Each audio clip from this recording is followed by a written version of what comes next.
Listen, we had great conversations with the governor of Baja California today. We started those conversations around water infrastructure and water quality, Tijuana and San Diego. But we also ventured into some border issues that we share around vehicle emissions.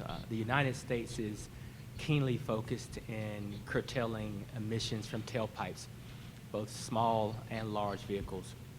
And we talked about the congestion at the border and the border crossings and the ideas that we should invest in public transportation so that we could take some of those cars off the road. As both countries move to curtail greenhouse gas emissions and move towards electric vehicles, there are some things that we need to do in between. And so we talked about the congestion at the border, which is a worker-related issue in terms of people getting to work on time, but it's also a public health issue in terms of the vehicle emissions and a contributor to greenhouse gas emissions. So we talked about how do we curtail that.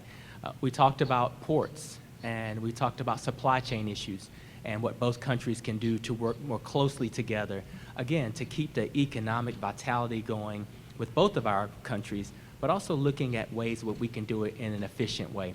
And finally, all parties involved recognize that many of these implications, whether it's global warming or public health, disproportionately impact the least amongst us. So we talked about environmental justice and looking at community issues where we can use what we're doing as a rising tide for all communities.